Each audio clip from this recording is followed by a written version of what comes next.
Welcome to Hourglass Secrets. In the heart of Edwardian London, a quiet physician's life hid shadows darker than the fog-filled streets of North London. Imagine a man, small in stature but vast in ambition, living behind a facade of respectability, while a sinister secret simmered beneath his carefully ordered life. This is the story of Dr. Hawley Harvey Crippen, a name that would shock a city, fascinate the world, and haunt the annals of true crime for over a century. Crippen was born on September 11, 1862, in Coldwater, Michigan, into a family of privilege. Educated, ambitious, and inspired by an uncle who was a doctor, he trained in homeopathy, a practice increasingly popular among the affluent yet scorned by orthodox medicine. Despite his mild manners, his piercing blue eyes and precise movements hinted at a mind capable of meticulous, calculated thought. At 25, he married Charlotte Bell, a nurse, and they had a son, Holly Otto. But misfortune struck. Charlotte died suddenly, leaving Crippen free to pursue a life that would later intertwine ambition, desire, and deadly deceit. In 1892, Crippen met his second wife, Kunigande Makamatsi, who performed under the stage name Cora Turner. Curvy, dark-eyed, and vivacious, she was the antithesis of Crippen's reserved nature. Their whirlwind six-week courtship ended in marriage, and they appeared devoted, though tensions would fester beneath the surface. Together they moved from modest beginnings to London, where Crippen managed her performances and ran homeopathic and patent medicine practices. Despite his efforts to support Cora's ambitions, financial strain and her growing infidelities with other men eroded their marriage, leaving Crippen isolated and increasingly desperate.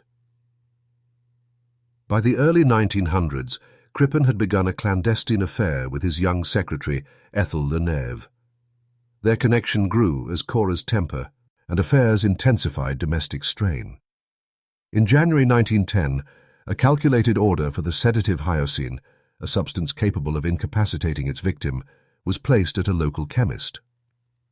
Soon after, Cora disappeared under mysterious circumstances, her absence explained to friends as a sudden journey to America to care for a sick relative. Suspiciously, letters and public announcements painted a picture of illness and eventual death, yet none could confirm her fate. Crippen and Ethel took advantage of the growing confusion, living openly together while he pawned Cora's jewelry and disguised the truth of her disappearance. As whispers of foul play grew louder among Cora's friends and the theatre community, Crippen's calm exterior masked a mounting peril. Behind the doors of 39 Hilldrop Crescent, beneath the coal cellar's floorboards, lay evidence that would eventually ignite one of the most notorious manhunts in history, a discovery that would reveal the horrifying extent of Crippen's secrets. Before we begin, please hit subscribe and tell me, what state are you listening from? After Cora's disappearance, London was abuzz with speculation. Dr. Crippen maintained the facade of grief and normality, but cracks in his story began to show. Friends noted the sudden absence of postcards, letters, or any news from Cora. Her belongings, clothes, jewelry, and personal items remained at Hilldrop Crescent, yet Crippen claimed she had taken nothing, a story that grew increasingly implausible. Meanwhile, Ethel Leneve moved into the house, assuming a central role in Crippen's carefully constructed deception. In March 1910, the situation escalated when Crippen and Ethel traveled to France, registering as Mr. and Mrs. Crippen. He even informed Cora's acquaintances that she had died of double pneumonia in California, her cremation supposedly completed, a statement that contradicted her Catholic upbringing, where cremation was forbidden. Suspicion among friends deepened, yet Crippen's calm demeanor and meticulous planning allowed him to maintain his ruse. The police investigation, led by Chief Inspector Walter Dew of Scotland Yard, initially struggled. With no immediate evidence, Dew considered the possibility that Cora had simply eloped with a lover. Yet subtle details, inconsistencies in Crippen's accounts, and the sudden flight of Crippen and Ethel suggested something far darker. On 11th of July 1910, the couple vanished, leaving notes and arrangements that implied a child had been travelling with them, Ethel cleverly disguised as Crippen's son. This audacious attempt at evasion marked the beginning of an extraordinary international pursuit. The hunt intensified when Captain Henry Kendall of the SS Montrose, alerted by newspapers and recognizing subtle inconsistencies in their disguises, identified the fugitives. Despite short hair and ill-fitting trousers, Ethel's feminine features and mannerisms betrayed her identity. Crippen, too, had shaved off his signature, re-moustache and removed his glasses, but the mark on his nose revealed the truth. Kendall acted discreetly, inviting them to dine while sending daily wireless messages to Scotland Yard, confirming their identities. This marked the first time wireless telegraphy played a pivotal role in capturing a fugitive, a milestone in criminal history. The tension reached a climax on 31st of July, when the Laurentic intercepted the SS Montrose near the St. Lawrence River. Police boarded the ship under the guise of pilots, and Crippen, recognizing the end of his flight, surrendered without resistance. Ethel, shocked and fainting upon meeting Chief Inspector Dew, was taken into custody alongside him. The transatlantic pursuit had ended, leaving the public enthralled and newspapers reporting every minute of the drama. As they returned to England, the grim reality of the crime loomed. London awaited the trial of a man whose careful planning, personal ambitions, and dark desires had culminated in a case that would captivate the Edwardian era and remain etched in criminal history. Crippen's calm exterior masked a chilling capacity for deception, and the truth of Cora's death would soon reveal the sinister depth of his actions. By October 1910, the atmosphere at the Old Bailey was electric. Thousands clamoured for seats to witness the trial of Dr. Hawley Harvey Crippen, a case that had gripped London from the moment of Cora's disappearance. The courtroom buzzed with anticipation, newspapers plastered with his image, and the public eager to see justice served. Crippen appeared calm, almost unnervingly so, his regrown moustache and composed demeanour belying the horror of the allegations against him. The prosecution, led by Mr. Richard Muir, presented meticulous evidence. At the heart of the case was the torso discovered beneath the coal cellar floorboards of Hilldrop Crescent. Forensic experts testified to the decapitation and dismemberment, noting that the body had been wrapped in Crippen's own pyjama jacket, purchased only months prior to Cora's disappearance. A telltale abdominal scar indicated previous surgery, matching Cora's medical history, while a lock of peroxide-bleached hair coiled around a metal hair curler further linked the remains to her. The prosecution painted a portrait of cold calculation, a man who had plotted the disposal of his wife to escape the bonds of marriage and pursue forbidden love. Crippen's defence, led by Alfred Tobin, sought to challenge the certainty of the identification. They argued the torso could belong to another woman, emphasizing the absence of the head and limbs. Yet the jury was unconvinced. Expert testimony revealed that the body could not have been buried for more than 8 months, and the precise timing of the pyjama jacket purchase effectively ruled out any innocent explanation. Every piece of evidence meticulously connected Crippen to the crime, leaving the court with a chillingly cohesive narrative of deception, betrayal, and murder. Ethel Leneve, tried separately as an accessory, maintained her innocence and was ultimately acquitted. Meanwhile, Crippen faced mounting pressure as the trial unfolded. His calm composure in the dock, described by the press as a marvelous exhibition of nerve power, only intensified public fascination. Yet behind the facade, Crippen remained defiant, protesting his innocence to the very end. His attempts to shield Ethel from blame highlighted a complex mixture of obsession, possessiveness, and perhaps a genuine, if misguided, affection for her. After just 5 days, the jury delivered their verdict, guilty of murdering his wife.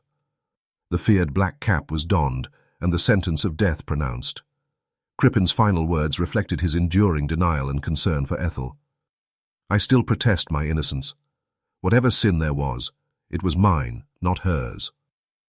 The execution was scheduled for 23rd of November, and despite appeals and petitions for clemency, over 15,000 signatures including appeals to Home Secretary Winston Churchill, his fate was sealed.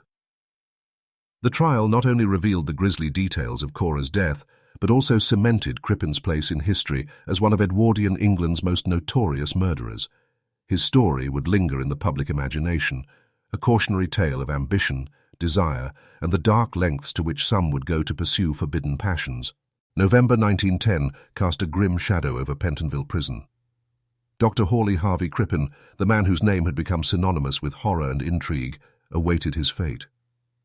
Behind the stone walls, he remained calm, almost serene, as he prepared for the execution that would mark the end of his dark chapter. Letters from Ethel Leneve, now his devoted accomplice and confidant, arrived daily, offering what solace she could. Crippen's final wishes reflected his enduring concern for her well-being, requesting that her letters and photograph be buried with him. A macabre testament to a twisted, obsessive loyalty. Ethel, meanwhile, faced her own emotional torment. Though acquitted as an accessory, her life had been irrevocably altered.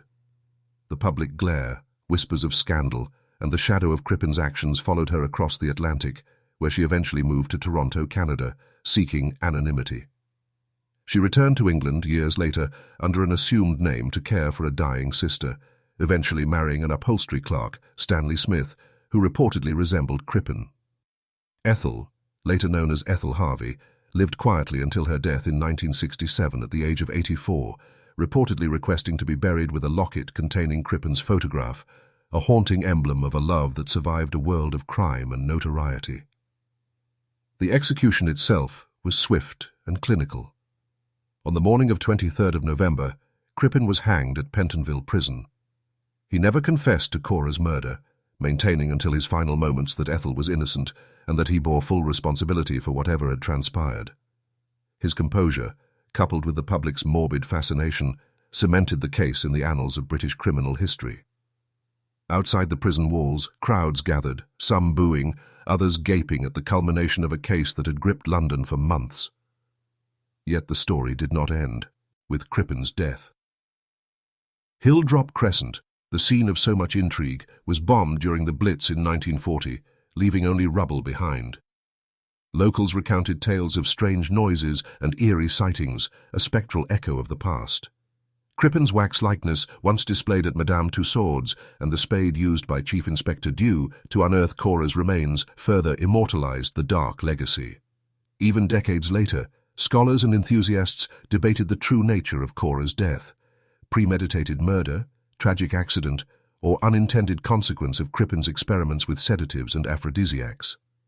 In the end, the Crippen case exemplifies the intersection of obsession, deceit, and societal pressures of Edwardian England. It highlights a world where appearances were paramount, yet beneath the polished veneer lay secrets capable of shocking even the most seasoned investigators. The story of Dr. Hawley Harvey Crippen and Ethel Leneve continues to intrigue, a chilling reminder of how desire, ambition, and human frailty can combine to produce a legacy both notorious and unforgettable. Even decades after the trial, the details of Dr. Hawley Harvey Crippen's crimes fascinated both the public and criminologists alike. Central to this intrigue was the grisly discovery of Cora Crippen's torso in the coal cellar of Hilldrop Crescent. Forensic experts had meticulously documented the evidence: the abdominal scar consistent with a prior surgery, the long strand of bleached hair coiled around a metal hair curler, and the pajama jacket purchased specifically for Crippen. While some scholars in 2007 controversially claimed DNA tests suggested the body may not have been Cora's, the overwhelming weight of circumstantial evidence still tied Crippen to a calculated disposal of a human life. Public fascination extended far beyond the courtroom. The case was sensationalized in newspapers, magazines, and early cinema, cementing Crippen's name in the annals of British true crime. Stories of his flight with Ethel Leneve across the Atlantic, the woman disguised as his son, the vigilant captain identifying them using the nascent wireless telegraph, captivated the nation. It was the first time technology had played such a pivotal role in capturing a fugitive, creating a template for modern law enforcement and media collaboration. The drama of the pursuit, juxtaposed with the grotesque domestic crime, made Crippen a figure of morbid fascination for Edwardian society. Ethel's role in the story remained complex. While acquitted of any crime, she had been complicit in the deception and escape, living in a world of secrecy and fear. Yet her later life in Canada and eventual quiet return to England under an assumed name suggested resilience and a desire to leave the dark shadows of her past behind. Her devotion to Crippen, even long after his execution, illustrated a human side to the scandal, one shaped by love, loyalty, and perhaps coercion, reflecting the complexities of human relationships entangled in crime. Crippen's legacy extended beyond the courtroom and prison walls. Hilldrop Crescent, the Edwardian House of Horrors, was destroyed during the Blitz, yet stories of phantom figures and strange noises persisted for decades.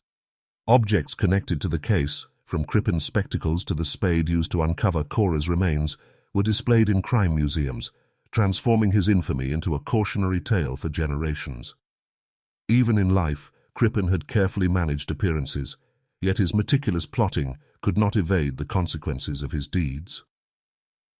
Ultimately, the Crippen case remains an enduring study of ambition, obsession, and the extremes of human behavior. It is a story of love turned dark, of secrets buried, both literally and figuratively, and of a society captivated by crime, scandal, and the macabre. Even today, it stands as one of Edwardian England's most chilling true crime tales, a cautionary story where desire, deception, and mortality intersected with devastating consequences. The aftermath of Dr. Hawley Harvey Crippen's crime rippled far beyond the courtroom. His execution on 23rd of November 1910 closed one chapter, yet the story of the Edwardian House of Horrors lingered in public memory, newspapers, and whispered tales of London. Chief Inspector Walter Dew, who had apprehended the fugitive on the SS Montrose, retired shortly after, leaving behind a career forever defined by one of the most sensational manhunts in history. The case had showcased the power of emerging technology, wireless telegraphy, while cementing Dew's reputation as one of Scotland Yard's most resourceful detectives. Ethel Leneve, acquitted but forever entwined with Crippen's notoriety, rebuilt her life cautiously. Relocating to Toronto, Canada, she worked quietly as a typist, avoiding the glare of media attention. Years later, she returned to England under a new identity to care for her ailing sister, eventually marrying and raising 2 children with Stanley Smith, who bore a striking resemblance to Crippen. Despite the ordinary life she led, her final wishes, burial with a locket containing Crippen's photograph, revealed an enduring, haunting attachment to the man who had defined so much of her past. Hill Drop Crescent, the scene of Cora Crippen's mysterious death, was obliterated during the Blitz in 1940, yet the legend of the house persisted. Residents claimed to hear strange noises and even report spectral sightings, echoes of a horrific past. Artifacts from the case, from Crippen's spectacles to the spade used to unearth Cora's remains, were preserved in private collections and crime museums, reinforcing the enduring fascination with the case. The macabre notoriety of Crippen's deeds extended far beyond his lifetime, a reminder of human obsession, secrecy, and the dark potential within domestic spaces. Historians continue to debate the true nature of Cora's death. Some note, including Sir Edward Marshall Hall, argued for accidental overdose, suggesting Crippen may have intended only to sedate her while administering hyoscine as an anti-aphrodisiac. Others maintain it was premeditated murder, a calculated act to escape the constraints of marriage and social expectation. Regardless, the case encapsulates Edwardian societal pressures, where divorce was scandalous, appearances were everything, and domestic strife could turn deadly. The Crippen case remains an enduring tale of human frailty and intrigue. It is a story where obsession, desire, and deception converged, leaving behind a chilling legacy. The names of Dr. Hawley Harvey Crippen and Ethel Leneve are forever etched in true crime history, a testament to the allure and terror of a scandal that captivated Edwardian England. For over a century, their story continues to fascinate, reminding us that even behind polite society, darkness can fester in the most ordinary of homes,